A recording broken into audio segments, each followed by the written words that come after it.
Hello students.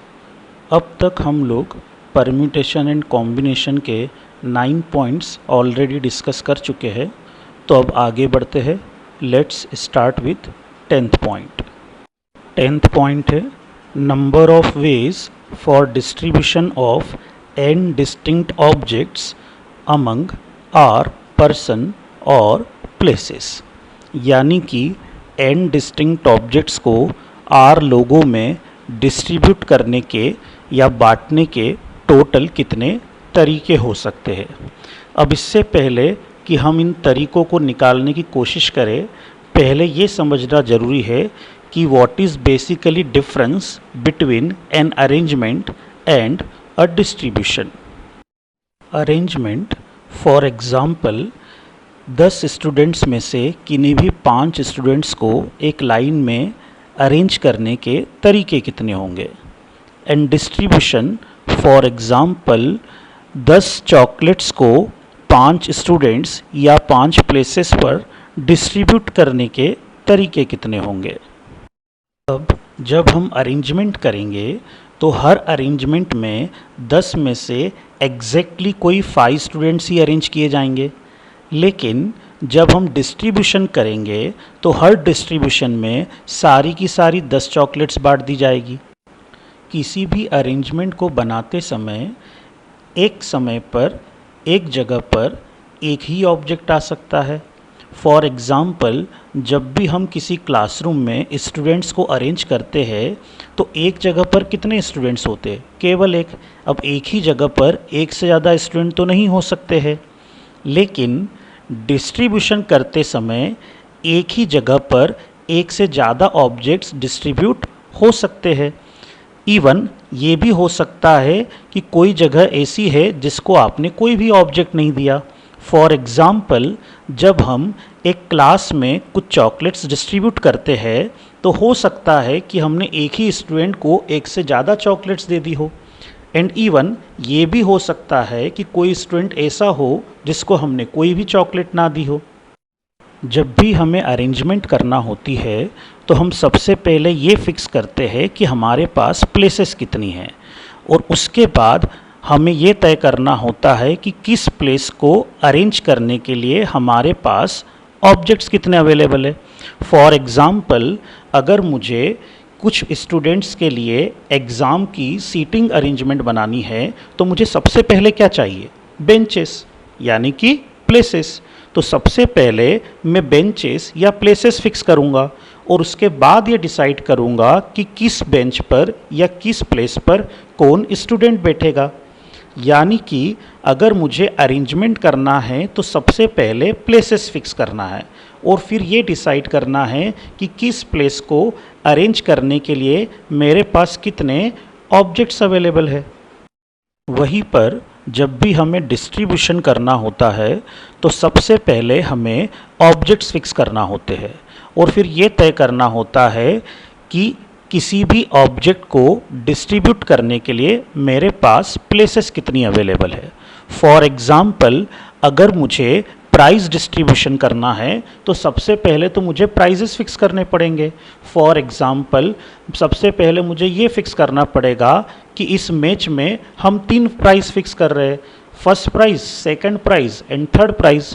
ये तो बाद में डिसाइड होगा कि फर्स्ट प्राइज़ किसको दिया जाएगा, सेकंड प्राइज़ किसको दिया जाएगा और थर्ड प्राइज़ किसको दिया जाएगा।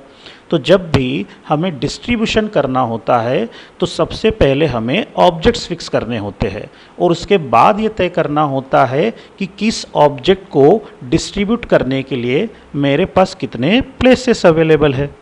तो वापस हमारे 10th पॉइंट पर आ जाते हैं, यानी कि हमें n डिस्टिंक्ट ऑब्जेक्ट्स को r पर्सन और प्लेसेस पर डिस्ट्रीब्यूट करने के टोटल तरीके चाहिए।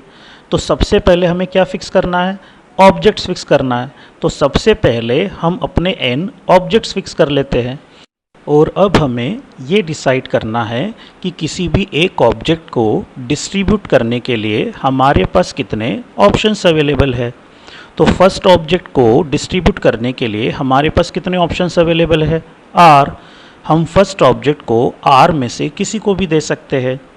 सेकंड ऑब्जेक्ट को डिस्ट्रीब्यूट करने के लिए हमारे पास कितने ऑप्शंस अवेलेबल है? Again are.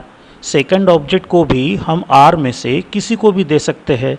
Even second object हम उसे भी दे सकते हैं जिसे हम ऑलरेडी फर्स्ट ऑब्जेक्ट दे चुके हैं, क्योंकि डिस्ट्रीब्यूशन में एक ही समय में एक ही प्लेस पर एक से ज़्यादा ऑब्जेक्ट्स हो सकते हैं। थर्ड ऑब्जेक्ट डिस्ट्रीब्यूट करने के हमारे पास कितने तरीके हैं? अगेन आर में से किसी को भी दे सकते हैं। And so on similarly nth object को डिस्ट्रीब्यूट करने के लिए भी हमारे पास कितने ऑप्शंस है? आर। nth ऑब्जेक्ट भी हम आर में से किसी को भी दे सकते हैं।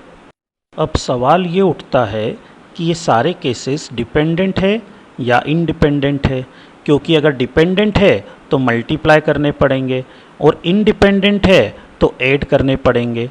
तो एक एग्जाम्पल से समझने की कोशिश करते हैं। मान लेते हैं हमें 2 चॉकलेट्स 4 स्टूडेंट्स में डिस्ट्रीब्यूट करना है। तो 2 चॉकलेट्स 4 स्टूडेंट में डिस्ट्रीब्यूट करने के टोटल तरीके कितने होंगे? तो सबसे पहले हम 2 ऑब्जेक्ट्स फिक्स कर लेते हैं और ये देखते हैं कि ये 2 चॉकलेट्स 4 लोगों में डिस्ट्रीब्यूट करने के तरीके कितने होंगे। तो पहली चॉकलेट डिस्ट्रीब्यूट करने के लिए मेरे पास कितने ऑप्शंस अवेलेबल है? 4। मैं 4 में से किसी को भी दे सकता हूँ। दूसरी चॉकलेट डिस्ट्रीब्यूट करने के मेरे पास कितने तरीके हैं? 4। दूसरी चॉकलेट भी मैं 4 में से किसी को भी दे सकता हूँ। अब सवाल ये उठता है कि टोटल तरीके कितने होंगे, 8 या 16? तो केसेस बना बना के समझने की कोशिश करते हैं। तो मान लेते हैं कि फर्स्ट चॉकलेट हमें फर्स्ट स्टूडेंट को ही देना है। तो अब सेकंड चॉकलेट देने के मेरे पास कितने तरीके हैं? 4। सेकंड चॉकलेट में फर्स्ट को भी दे सकता हूँ, सेकंड को भी दे सकता हूँ, थर्ड को भी दे सकता हूँ और 4 को भी दे सकता हूँ। तो फर्स्ट चॉकलेट फर्स्ट स्टूडेंट के पास हो उसके 4 तरीके हो गए। अब मैं मान लेता हूँ कि फर्स्ट चॉकलेट तो मुझे सेकंड स्टूडेंट को ही देना है। तो सेकंड चॉकलेट देने के अब अगेन कितने तरीके हो गए? 4। सेकंड चॉकलेट में first, second, third and fourth किसी को भी दे सकता हूँ। देन मैं मान लेता हूँ कि फर्स्ट चॉकलेट तो मुझे थर्ड स्टूडेंट को ही देना है। तो अगेन सेकंड चॉकलेट देने के कितने तरीके हैं? 4। फर्स्ट, सेकंड, थर्ड या फोर्थ। एंड देन मैं मान लेता हूँ कि फर्स्ट चॉकलेट तो मुझे फोर्थ स्टूडेंट को ही देना है। तो अगेन सेकंड चॉकलेट डिस्ट्रीब्यूट करने के मेरे पास कितने तरीके हैं? 4। फर्स्ट, सेकंड, थर्ड या 4। तो फर्स्ट चॉकलेट फर्स्ट के पास हो, सेकंड के पास हो, थर्ड के पास हो या फोर्थ के पास हो, हर केस के करस्पॉन्डिंग सेकंड चॉकलेट देने के मेरे पास हर बार कितने तरीके हैं? 4। फर्स्ट, सेकंड, थर्ड या 4। तो 4 + 4 + 4 + 4 हाउ मेनी टाइम्स? 4 टाइम्स। तो मेरा करेक्ट आंसर कितना हो जाएगा? 16। तो यहाँ पर क्या हो रहा है? यहाँ पर रिपीटेटिव एडिशंस पिक्चर में आ रहे हैं, और जब भी रिपीटेटिव एडिशंस पिक्चर में आते हैं तो केसेस कौन से होते हैं? डिपेंडेंट होते हैं। और अगर केसेस डिपेंडेंट है तो फिर मुझे इन इंडिविजुअल केसेस को क्या करना चाहिए? मल्टीप्लाई करना चाहिए। यानी कि मेरा आंसर 16 कैसे आया? 4 × 4 करके। तो जो हमारा 10th पॉइंट था जिसमें कि हर ऑब्जेक्ट को डिस्ट्रीब्यूट करने के तरीके कितने थे? आर। यहाँ पर अगर मुझे टोटल तरीके चाहिए तो इन सारे इंडिविजुअल तरीकों को क्या करना पड़ेगा? मल्टीप्लाई करना पड़ेगा। तो मेरा आंसर क्या हो जाएगा? R × R × R how many times? n times. तो फाइनली मेरा आंसर कितना हो गया? R⁴n। It means n distinct objects को किन्हीं भी r पर्सन्स और प्लेसेस में डिस्ट्रीब्यूट करने के टोटल तरीके कितने होते हैं? R⁴n। तो अब हम हमारे अगले पॉइंट पर आ जाते हैं।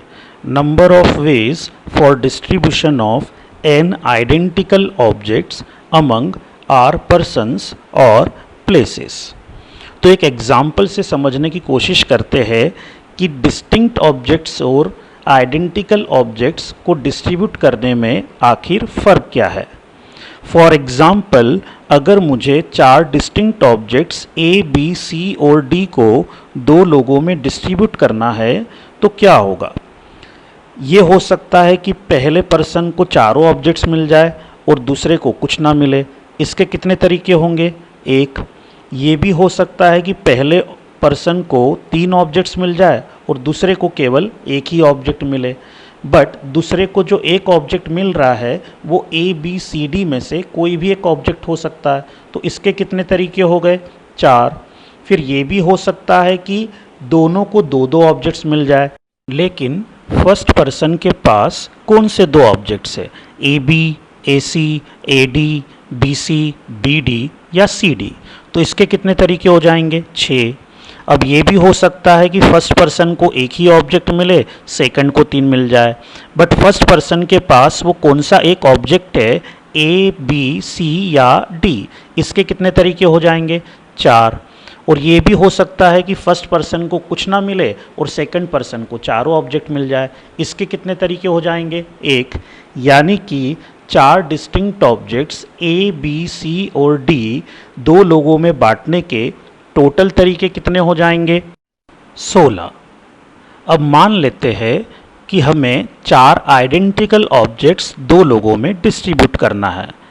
तो फर्स्ट के पास 4 ऑब्जेक्ट हो सकते हैं, सेकंड के पास एक भी ऑब्जेक्ट ना हो। इसके कितने तरीके होंगे? 1। ये हो सकता है कि फर्स्ट के पास 3 ऑब्जेक्ट्स हो और सेकंड के पास एक ऑब्जेक्ट हो, बट क्योंकि सारे ऑब्जेक्ट्स आइडेंटिकल है तो इस बात से कोई फ़र्क नहीं पड़ता है कि सेकंड के पास कौन सा एक ऑब्जेक्ट है। तो इसके भी कितने तरीके हो जाएंगे? 1। फिर ये हो सकता है कि फर्स्ट के पास 2 ऑब्जेक्ट्स हो, सेकंड के पास भी 2 ऑब्जेक्ट हो, बट क्योंकि सारे ऑब्जेक्ट्स आइडेंटिकल है तो इस बात से कोई फ़र्क ही नहीं पड़ता है कि फर्स्ट के पास कौन से 2 ऑब्जेक्ट्स है और सेकंड के पास कौन से 2 ऑब्जेक्ट्स है। तो इसके भी तरीके कितने हो जाएंगे? 1। फिर ये हो सकता है कि फर्स्ट के पास एक ही ऑब्जेक्ट हो और सेकंड के पास 3 ऑब्जेक्ट हो, बट क्योंकि सारे ऑब्जेक्ट्स आइडेंटिकल है तो इस बात से फ़र्क नहीं पड़ता है कि फर्स्ट के पास कौन सा एक ऑब्जेक्ट है। तो इसके भी कितने तरीके हो जाएंगे? 1। फिर ये भी हो सकता है कि फर्स्ट के पास कुछ ना हो, सारे ऑब्जेक्ट सेकंड के पास हो। तो इसके भी कितने तरीके हो जाएंगे? 1। यानी कि 4 आइडेंटिकल ऑब्जेक्ट्स दो लोगों में बांटने के टोटल तरीके कितने हो गए? 5। यानी कि जब भी हमें n आइडेंटिकल ऑब्जेक्ट्स r लोगों में डिस्ट्रीब्यूट करना होते हैं तो इस बात से कोई फ़र्क ही नहीं पड़ता है किसको कौन सा मिला, क्योंकि सारे ऑब्जेक्ट्स आइडेंटिकल है। फ़र्क तो केवल इस बात से पड़ता है कि किसको कितने मिले। तो हम एक काम करते हैं, मान लेते हैं कि हमारे पास एक लाइन में n आइडेंटिकल ऑब्जेक्ट्स रखे हुए हैं। अब अगर मैं इन n आइडेंटिकल ऑब्जेक्ट्स के बीच में एक पार्टीशन डाल दूँ तो ये कितने हिस्सों में बट जाएगा? 2 में। अगर मैं इनके बीच में 2 पार्टीशंस डाल दूँ तो ये कितने हिस्सों में बट जाएगा? 3 में। अगर मैं इनके बीच में 3 पार्टीशंस डाल दूँ तो ये कितने हिस्सों में बट जाएगा? 4 में। तो सिमिलरली अगर मैं इनके बीच में r-1 पार्टीशंस डाल दूँ तो ये कितने हिस्सों में बट जाएगा?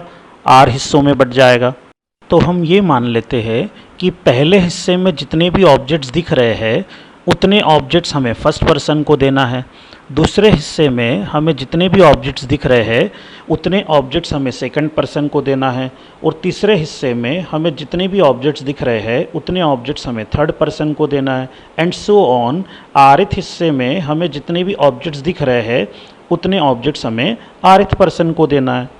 यानी कि जैसे जैसे मैं इन n आइडेंटिकल ऑब्जेक्ट्स और इन r-1 पार्टीशंस की अरेंजमेंट चेंज करते जाऊंगा, सिमिलरली डिस्ट्रीब्यूशन भी चेंज होता जाएगा। फॉर एग्ज़ाम्पल अगर फर्स्ट पार्टीशन सबसे आगे आ गया तो पहले बंदे को कुछ नहीं मिलेगा।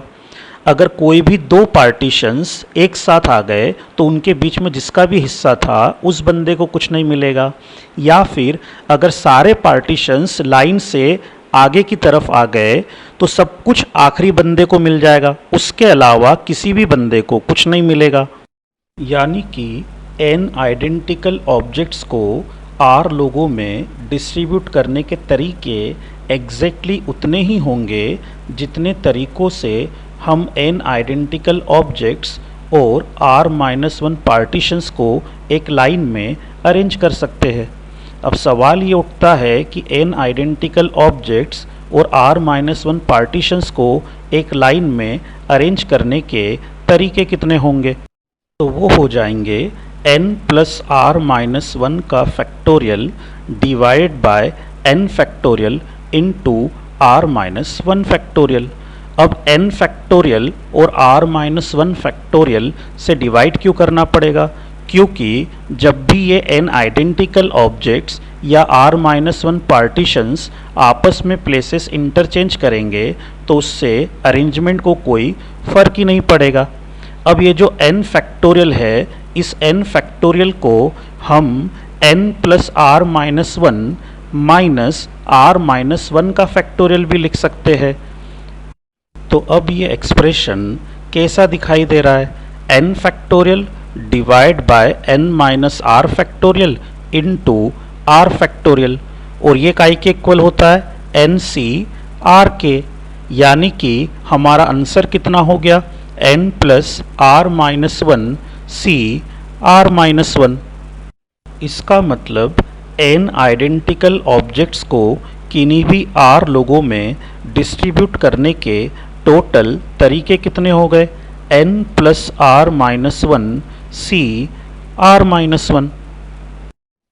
अब जैसा कि मैंने आप लोगों को पहले भी कहा है कि परम्यूटेशन एंड कॉम्बिनेशन में जितने भी फॉर्मूले हम डिराइव करते जा रहे हैं, ये फॉर्मूले डायरेक्टली तो हमारे यूज़ में रेयरली आएंगे। मेनली हमारे काम क्या आएगा? तो मेनली प्रॉब्लम सॉल्व करते वक्त हमारे काम जो आएगा वो तरीका जिस तरीके से हमने इन सारे फॉर्मूलों को डिराइव किया है। तो आज के लिए बस इतना ही।